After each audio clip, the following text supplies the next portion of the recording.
جناب حضرت سیدنا ایوب علیہ السلام آپ پر کے وقت کے سب سے بہترین معیشت کے مالک ہیں، وقت کے اللہ کے نبی بھی تھے اور امیر ترین آدمی بھی۔ ایک وقت میں 40,000 بکریوں کے ریوڑ تھے، 40,000 بکریوں، 400 غلام تھے، 12 چاند جیسے خوبصورت بیٹے، 40 باغات تھے جناب حضرت ایوب علیہ السلام۔ اللہ رب العزت کی طرف سے پیغام آیا، فرشتہ آیا، اس نے کہا اللہ کے نبی آزمائش کے لیے تیار ہو جائے۔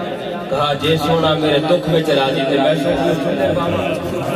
میرا رب راضی ہے تو میں تیار ہوں، جس آزمائش کے لیے میرا رب راضی ہے، جس آزمائش میں اس آزمائش پر پورا اترنے کے لیے تیار ہوں۔ کہا پھر انتظار کیجیے، اپنی محراب میں بیٹھے جہاں عبادت فرماتے ہیں کہ ایک آپ کا غلام پیغام لے کر آتا ہے، کہتا ہے اللہ کے نبی بہت دکھ والی بات ہے، بہت بڑا سیلاب آیا اور آپ کو 40,000 کی ساری بکریاں جو تھی بہا گئی، پانی آپ کی ساری بکریاں بہا کے لے گئے۔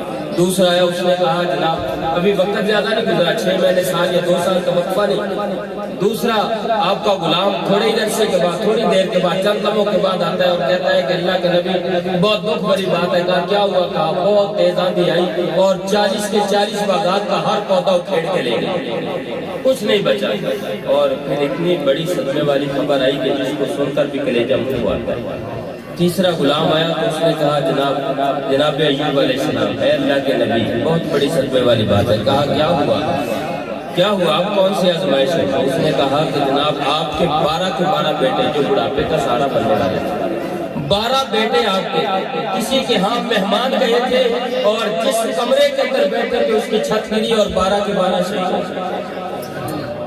اللہ کے ذات کی خاطر برداشت کرتا ہے۔ پھر آپ کے جسم مبارک میں بیماری لگی، آپ کے جسم مبارک کی بوٹیاں ٹوٹ کے گرتی رہی زمین پر، آپ برداشت کرتے رہے، اللہ کی بارگاہ میں سجدہ کرتے رہے، پھر بھی شکر ادا کرتے رہے، لیکن وہ زخم بڑھتے بڑھتے جب آپ کی زبان تک آئے نا تو پھر اللہ کی بارگاہ میں عرض کرنے لگے مالک اب مہربانی فرمایا۔ اللہ کے نبی فرمایا میرے نبی بس صبر ختم ہو گیا۔ مالک صبر ختم نہیں ہوا، مولا صبر ختم نہیں ہوا۔ فرمایا پھر کیوں بول پڑے؟ آزمائش کو برداشت کیوں نہیں کرتے؟ بول کیوں پڑے؟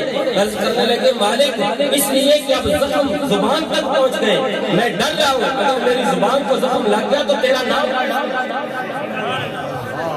آزمائش سے نہیں ڈرتا، اس لیے عرض کرتا ہوں بس یہ گزارش ہے مالک میری زبان محفوظ رہے، تیرا ذکر تو کرتا ہوں، ساری تکلیفیں تیرے ذکر کے صدقے برداشت کرتا ہوں، تیرا ذکر کر لیتا ہوں، سکون مل جائے۔